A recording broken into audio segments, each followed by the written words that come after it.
Capítulo 3. A chegada à Palestina. As pequenas e estreitas ruas da cidade de Jerusalém apresentavam um grande movimento naquele final de tarde. Mercadores de óleo, de tecidos e de escravos cruzavam em todos os sentidos. Liteiras riquíssimas subiam e desciam, desfilando a exuberante ostentação de Roma na província humilde. Os agrupamentos populares eram desfeitos aos gritos dos carregadores e guardas que exclamavam: "Deixem passar a caravana de Tarquínios Lídios Varro! Livrem o caminho, livrem!" Enquanto isso, na residência de Cláudios Marcelos, homem jovem de força hercúlea, apresentando peito largo e braços musculosos, a movimentação era maior do que nos dias rotineiros. Servos corriam pelas grandiosas salas, organizando os últimos detalhes para recepcionar os novos moradores. Os jardins enfeitavam a frente e tomavam parte dos fundos, dividindo-o com um pátio em estilo romano para o treino de corredores e gladiadores que serviam de diversão a Marcelos. Quando a liteira parou diante da escadaria, uma serva chamada Judite atravessou rapidamente o salão principal, encontrou Marcelos na biblioteca e anunciou: "Senhor, a caravana chegou. Vamos recebê-los sem demora." Ansioso, seguiu em direção à porta principal, deparando-se com Tarquínios.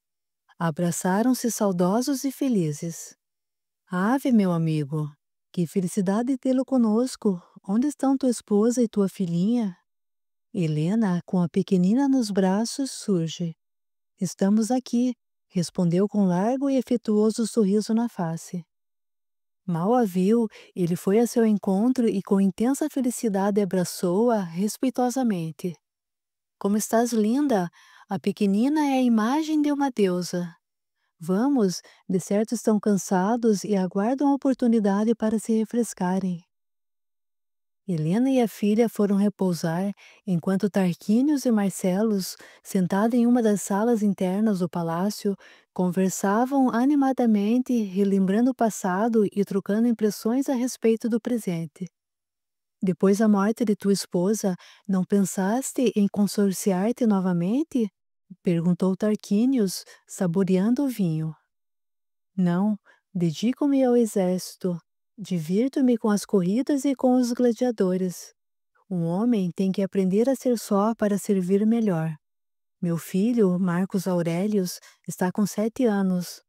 Para ele vivo e sou feliz. Confesso que a chegada de tua esposa nesse solar será de grande valia na educação do meu menino. Ao certo, ela será uma mãe prestimosa para o pequeno."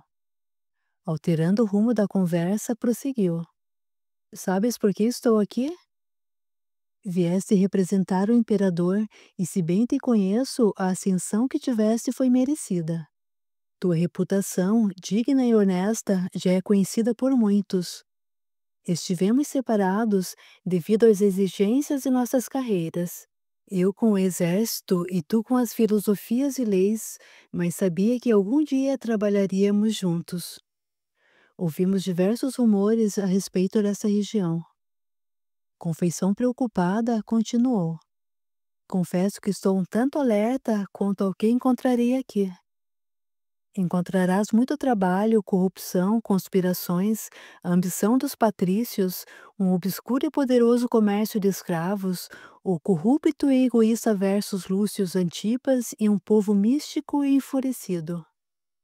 Com um olhar sério, Marcelos continuou: "Além de muitos malfeitores vivendo à sombra do Estado e todos odiando os homens escolhidos pelo Império para restabelecer a lei. Por isso, meu amigo, muitos morreram e outros fugiram apavorados. Assim como a minha, a tua presença aqui perturbará a muitos." Versos Lúcius Antipas.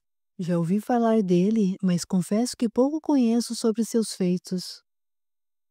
Ele é romano de nascença, mas sempre viveu por aqui.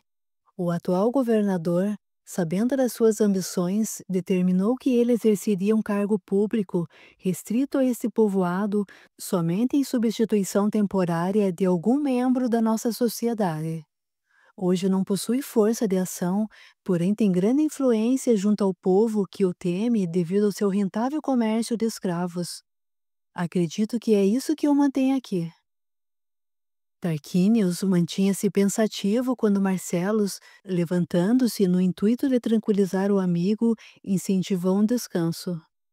Deixemos esses assuntos para outro momento. Creio ser melhor descansares, mais tarde falaremos sobre ele. Assim, os dois amigos permaneceram por mais alguns instantes em conversação e, em seguida, despediram-se para o descanso necessário, aguardando as surpresas que o dia de amanhã ofereceria às suas vidas. 3 meses haviam transcorrido tranquilos desde a chegada da família de Tarquínios à Palestina. O jovem patrício reservava parte do seu tempo para estudar os costumes do povo, visando ganhar um certo respeito e, sobretudo, enfrentar o fanatismo dos líderes religiosos. Trabalhando arduamente, consolidou em pouco tempo os fóruns administrativos nas diversas atividades jurídicos sociais. Substituindo lideranças, delegou a outros nomes a organização das instâncias diretamente sob sua responsabilidade.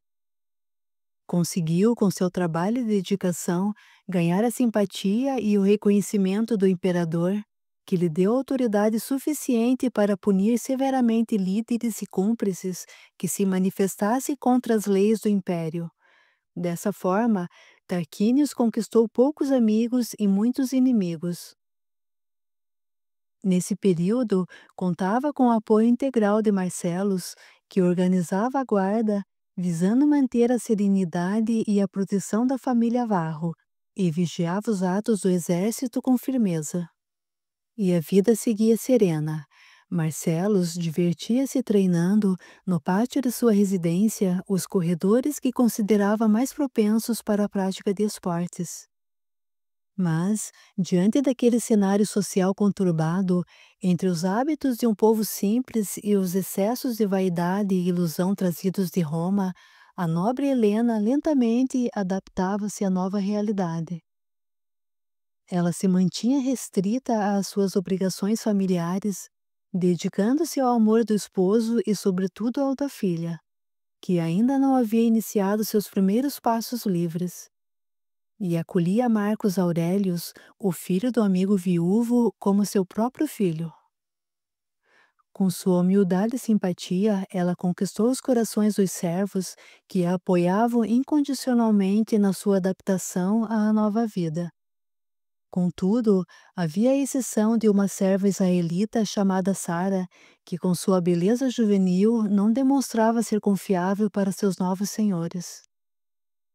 Naquela tarde, na biblioteca da residência, Tarquínios e Marcellus conversavam a respeito das novas mudanças que se aproximavam, quando Sara avisou.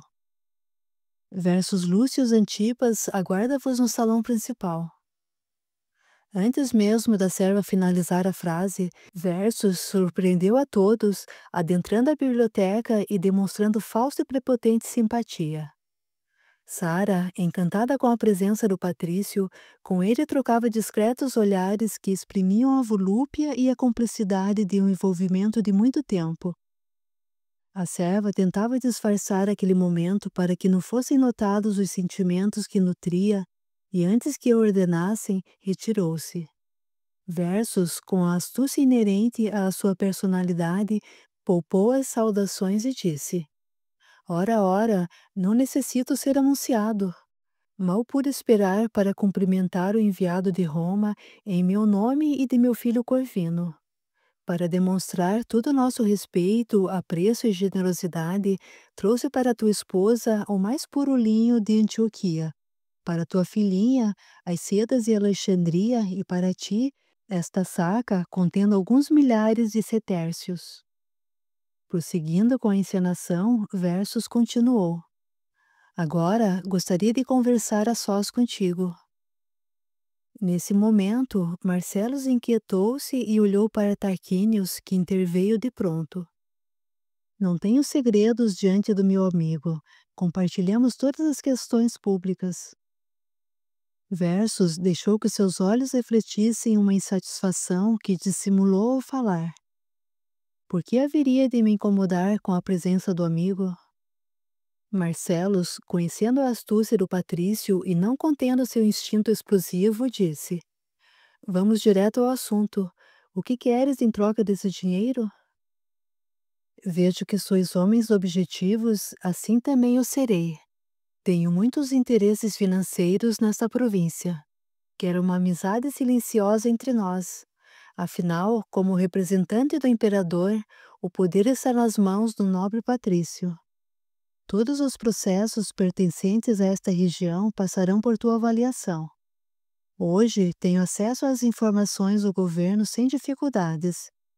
É sempre proveitoso saber como andam os interesses do nosso império, não é mesmo? És muito audacioso, disse Marcelos com desprezo. Já conheço a fama da integridade moral de ambos.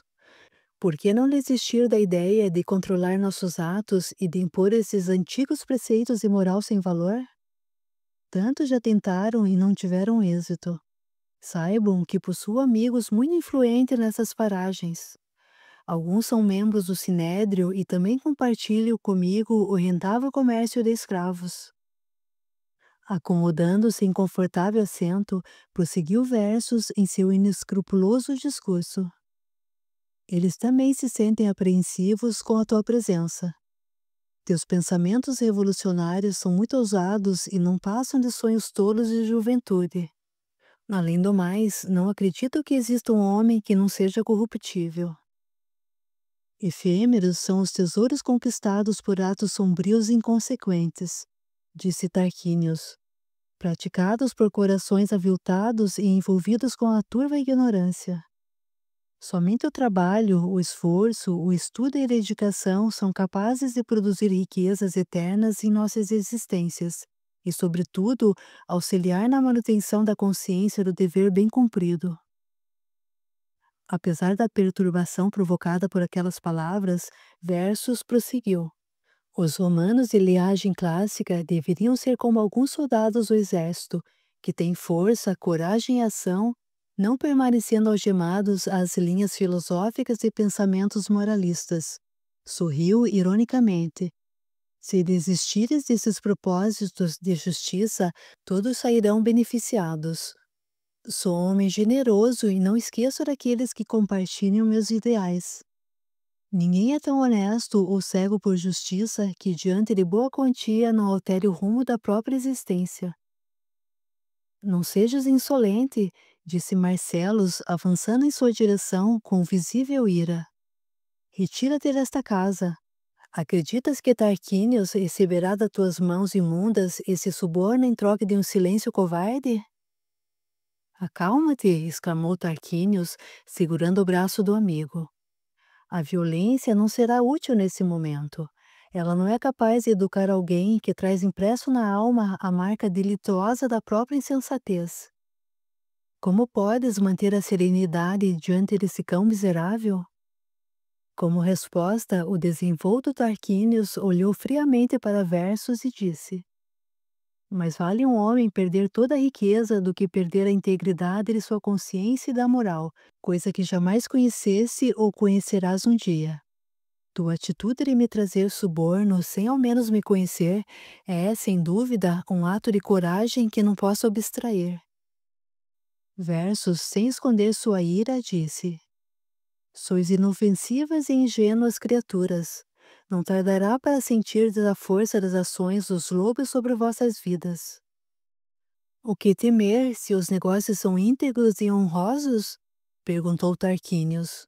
No mais, possuo o suficiente para manter-me junto à minha família com tranquilidade. Leva contigo teus pertences. Acredito que não temos mais nada a nos dizer. Numa fúria contida, o visitante, com os olhos vertendo ódio, recolhia seus presentes e toda a ira que podia carregar. Antes de retirar-se, parou junto à soleira da porta e, olhando-os profundamente, exclamou com frieza: Como fui tolo! Acreditei que estava diante de homens de verdade e não de meninos sonhadores. Lembrareis de mim. Ainda nos veremos novamente. Hei de volver. A vida fará com que nossas estradas se encontrem. Juro que vos arrependereis de não me terem apoiado. Sem mais nada a dizer, retirou-se, consolidando naquele instante uma longa rivalidade, firmando juras de vingança que transformariam a suave brisa da paz em tormenta avassaladora na vida daqueles filhos de Deus. Naquela noite, após a visita sem êxito, Versus manteve-se envolvido em um véu de ansiedade e dúvida, tentando assegurar-se quanto ao próprio futuro. A ideia de estar sendo vigiado por alguém diretamente ligado ao imperador o incomodava. Completamente atormentado, ordenou a presença de seu filho Corvino, um jovem entregue aos prazeres da vida e alheio aos problemas sociais ou religiosos, e de um soldado chamado Omar, guarda liderado por Marcelos. Ao chegar em sua residência, após as rápidas saudações, Corvino perguntou: Meu pai, por que nos chamaste aqui com tanta urgência? Com astuciosa experiência, Versus conduziu a conversa para os seus interesses imediatos. Mandei chamá-los aqui porque temos assuntos em comum a tratar. Direcionando-se ao mar, o patrício prosseguiu. Meu caro, és um jovem inteligente e não poderás viver eternamente submetido às ordens de outrem. Soube que estás subordinado a Marcelos e dizem que por tua dedicação até conseguisse conquistar a sua confiança. Senhor, disse Omar ingenuamente, tanto eu como os demais soldados sentimos-nos honrados em servir sob a liderança de Marcelos. Nosso trabalho é árduo e muito aprendemos com ele, que sempre nos exige uma conduta disciplinar reta. Aspiro seguir a carreira militar e um dia quero ser como meu comandante, ocupando um lugar de destaque na defesa de nosso império. A carreira no exército pode ser lenta e alguns não passarão de simples legionários. Aliás, o posto que ocupas hoje, disse Versus dissimulando. Mas, com a ajuda de pessoas certas, a ascensão poderá ser imediata e, consequentemente, serás agraciado com riqueza e facilidades. Olhando para ti, percebo que nasceste para comandar e não para seres comandado. Acredita, se me ajudares a calar alguns patrícios e a me manter na posição em que me encontro com meus negócios, facilitarei a tua rápida ascensão. Nesse instante, o olhar do jovem brilhava, vislumbrando a possibilidade de atingir o apogeu rapidamente. Versus, sentindo que havia conseguido envolvê-lo com as ideias de um poder fácil, extasiava os dois jovens com sua influência obscura. Corvino, com ingenuidade, perguntou: O que queres de mim? Quanto a ti, meu filho, tenho que cuidar dos teus interesses futuros. Quero manter a segurança dos negócios sob meu domínio e, em especial, o comércio de escravos. Enquanto dizia isso, Versus caminhava inquieto. Com esses novos rumos do governo, como estaremos garantidos? Quero ocupar o lugar que mereço. Não me importo com o tempo que levarei para atingir os meus objetivos.